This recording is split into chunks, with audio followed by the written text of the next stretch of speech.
Tem crimes que parecem ter saído direto de um roteiro de cinema, né?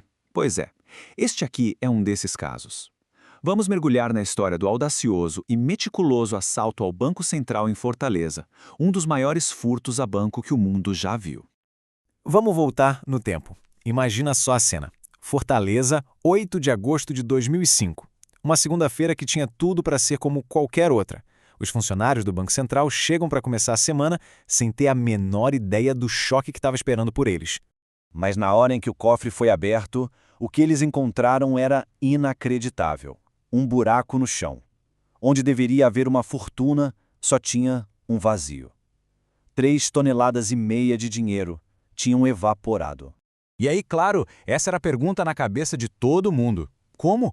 Como que 164 milhões de reais simplesmente desapareceram do cofre mais seguro da região sem disparar um único alarme? Era o começo de um mistério que parou o Brasil. Para a gente entender como o impossível se tornou realidade, a gente precisa olhar para a estratégia por trás do plano. Uma operação que foi genial e, acima de tudo, incrivelmente discreta. O plano começou a tomar forma 3 meses antes do crime. A quadrilha alugou esta casa a apenas um quarteirão do alvo e, a partir dali, montaram uma operação que funcionava 24 horas por dia, bem debaixo do nariz de toda a cidade. E aqui está a parte genial da fachada deles. Eles se passaram por uma empresa de grama sintética. Pensa só, era a desculpa perfeita para todo o barulho, o entra e sai de funcionários e, o mais importante, para as caminhonetes que saíam carregadas de terra todos os dias. Ninguém sequer desconfiou. Era o disfarce perfeito. Para os vizinhos era só mais um negócio de jardinagem. Mas no subsolo, uma complexa obra de engenharia clandestina avançava silenciosamente, metro a metro, em direção ao seu alvo. E vamos agora para a peça central que tornou tudo isso possível, porque não era apenas um buraco, não. Era uma impressionante obra de engenharia subterrânea. Isso aqui não era um simples túnel, era praticamente uma passagem subterrânea profissional. 80 metros de comprimento, escavada a 4 metros de profundidade para evitar qualquer outra tubulação. E não para por aí. Tinha vigas de madeira para sustentação, iluminação, ventilação e até ar-condicionado. Uma operação de nível industrial. Eles cavaram cada centímetro disso à mão. Dá para imaginar o trabalho exaustivo?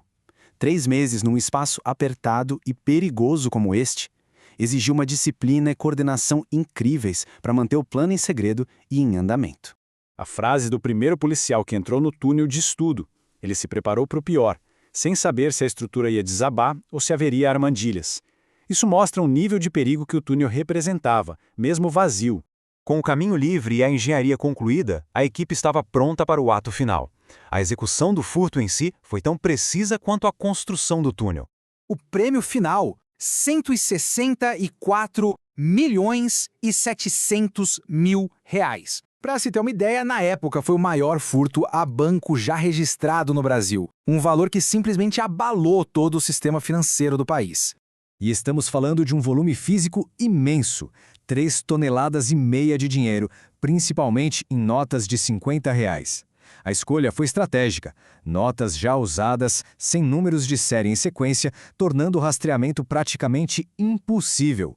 O último obstáculo é o piso do cofre. 1,10 m de concreto reforçado com malha de aço. Eles venceram essa barreira usando equipamentos especializados e adaptados para diminuir o ruído.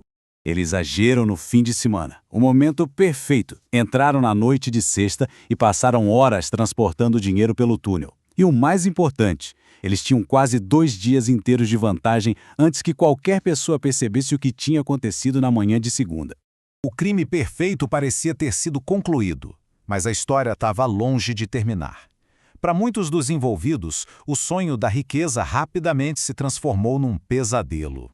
Depois de meses de planejamento meticuloso, o primeiro erro foi causado pela pura ganância.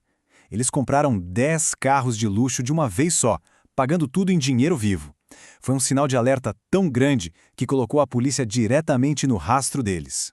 O que deveria ser a realização de um sonho se transformou num pesadelo. A riqueza atraiu a atenção errada, extorsão, sequestros, assassinatos.